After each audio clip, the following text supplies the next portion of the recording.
نبی علیہ الصلوۃ والسلام جب رمی کر رہے تھے تو آپ نے دیکھا کہ بھیڑ ہو گئی، لوگوں کا ہجوم ہو گیا۔ نبی علیہ السلام نے فرمایا اے لوگوں، رمی کرنے میں ایک دوسرے کو مت مارو، آگے پیچھے مت کرو، اپنے آپ کو مصیبت میں مت ڈالو۔ سکون اور باوقار انداز سے انسان اس عمل کو کرے، اللہ رب العزت اپنی رحمت کا معاملہ فرما دیں گے۔ رمی کرنا واجب ہے، اگر رمی نہیں کی تو دم آ جائے گا، حج کے اندر فرق آ جائے گا، حج مبرور ہمارے ہاتھ سے نکل سکتا ہے، اس کا خیال کرنے کی ضرورت ہے۔ بہت سارے لوگ رمی کے لیے کسی نہ کسی کو نائب بنا دیتے ہیں۔ ہمارے ساتھ بھی ایک موقع پہ ایسا ہوا کہ ایک صاحب تھے، انہوں نے حج کر لیا، وہ سارا کام ہو گیا، رمی کے باقی تھی 11 اور 12 کی، مجھے کہنے لگے کتنے پیسے لگتے ہیں دم کے، یہ پیسے پکڑائیں جس کو دینے، میں بیٹھا ہوں۔ یہ بہت غلط بات ہے۔ یہ عمل تو، یہ جرت اور یہ طرز زندگی، یہ اللہ تعالیٰ کو قطعاً پسند نہیں۔ انسان فرما برداری کے لیے آیا ہے، فرما برداری سیکھنے کے لیے آیا ہے، یہاں فرما برداری سیکھے۔ اور رمی پر ملتا کیا ہے، ان احادیث کو دل کے کانوں کے ساتھ سنیے، پھر کتنا دل کرے گا کہ اللہ 11 اور 12 کی تو رمی کر ہی رہا ہوں، اللہ میں 13 کی بھی کروں۔ آسانیاں ہی آسانیاں ہیں، معلم کو، گروپ لیڈر کو پہلے بتا دیا جائے بھائی ہم 13 کی بھی کریں گے، سارے انتظامات ہو جاتے ہیں۔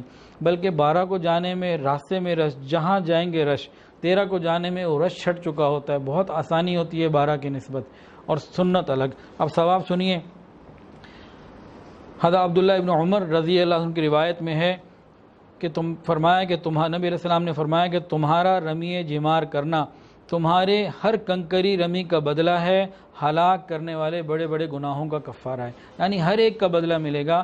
مطلب کیا ہوا، ہر ایک کنکری پہ وہ گناہ معاف ہوگا، اتنا بڑا گناہ جو اگر معاف نہ ہوا ہوتا تو اکیلا جہنم میں لے جانے کے قابل ہوتا۔ 11 کو 21 کنکریاں ماری، 21 ایسے گناہ معاف ہوئے، 12 کو 21 کنکریاں ماری، 21 ایسے گناہ معاف ہو گئے۔ اور حج تو یہاں مکمل ہو رہا ہے، جو جانا چاہتے ہیں چلے جائیں گے، لیکن جو 13 کو رہیں گے ان کے 21 اور اتنے بڑے بڑے گناہ معاف ہو جائیں گے، اتنے کبیرہ گناہ کہ وہ اگر معاف نہ کیے جاتا، معاف نہ ہوتا ایک گناہ ہی، تو وہ اکیلا ہی جہنم میں لے جانے کے لیے قابل تھا۔ ہم ہیں مکہ میں، رہنا وہاں ہے، کام کوئی نہیں، فلائٹ میں 8 10 12 دن اگر ہیں، چند دن ہیں، تو وہاں اس سے بڑی فضیلت اور کہاں ملے گی۔ اگر ہم 12 کو ہوٹل چلے بھی جائیں، حرم کے اندر تو داخل ہونا مشکل ہوتا ہے، تو ایک دن اور یہاں لگائیں، 21 اور بڑے بڑے گناہ ہمارے معاف ہو جائیں، تو اور کیا چاہیے۔ اس کی ترغیب دی جائے، اس کو چلایا جائے، اس کے لیے ذہن بنایا جائے، تو بہت سارے لوگ راضی ہو جاتے ہیں۔ یہ تجربے میں بات آئی، گروپ میں کئی لوگوں سے پوچھا، سب نے کہا نہیں بڑا مشکل، بڑا یہ ہو، بڑا وہ۔ تو جب ترغیب دی، باتیں بتائیں، اور یہ حدیث اور مزید احادیثیں سنائیں، تو بہت زیادہ لوگ، اکثر لوگ تیار ہو گئے کہ جی ہم اگلے ہی دن جائیں گے۔ چند لوگ واپس چلے گئے تھے، اکثر لوگ، بوڑھے بوڑھے لوگ بھی رک گئے کہ نہیں ہم یہ کر کے جائیں گے۔ مسئلہ کوئی نہیں، آسانیاں ہی آسانیاں ہیں۔ تو جب یہ فضیلت سنا دی جائے، نبی علیہ السلام کی سنت بھی ہے، تو پھر انسان اس کے لیے فکر مند ہو۔ اور وہاں اور کام بھی کوئی نہیں، گئے عبادت کے لیے ہیں، تو یہ تھوڑی عبادت ہے۔ حاجی واپس جا کے جانے والے، جائز ہے، حج ہو جاتا ہے، لیکن کرتے کیا ہیں، ہوٹل میں ٹھہرتے ہیں نا۔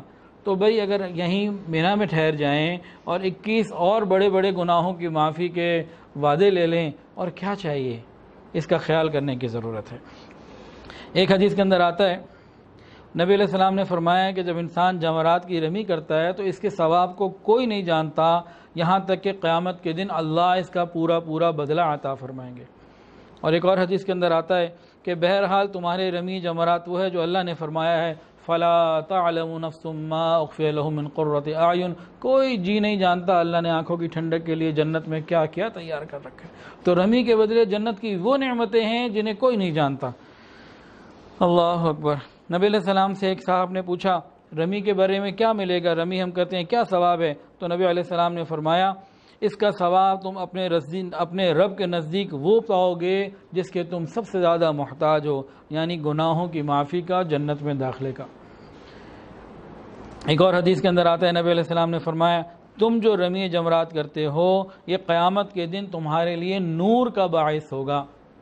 اب جو شخص 11 اور 12 کی رمی کر کے واپس جا رہا ہے یہ بھی بہت نور لے کر آیا ہے، لیکن جو 13 کی بھی رمی کرے گا اس کے نور کا اور اضافہ ہو جائے گا۔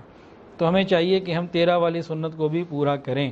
اللہ تعالی ہم سب کو قبول فرمائے، حج کو قبول فرمائے۔ حج کے معاملات پورے ہو گئے، اب مکہ مکرمہ واپس آنا، 12 کو آئے یا 13 کو آئے، دونوں صورتوں میں واپس آنے میں ایک سنت یہ ہے اگر آسانی سے ہو۔ آج کل بہت مشکل ہے کہ ایک مقام ہے وہاں مسجد الاجابہ، معابدہ جگہ کا نام ہے، کوئی آسانی سے ایسا بندہ ہو جس نے کئی حج کیے ہوئے ہوں یا اس کو معلومات ہوں، آسانی سے کر سکتا ہو کر لے، نہیں تو پھر اپنے گروپ کے ساتھ اپنے ہوٹل میں واپس آ جائے۔ تاہم نبی علیہ السلام جب آئے تھے تو اس مقام کے اوپر آپ رکے اور آپ نے 4 نمازیں ادا کی تھیں۔ تو سنت تو یہی ہے، لیکن جیسے آسانی ہے اس طریقے سے کرے۔ اللہ تعالیٰ سے دعا، اللہ تعالیٰ ہمارے اعمال کو، حج کو قبول فرمائے۔ وآخر دعوانا ان الحمدللہ۔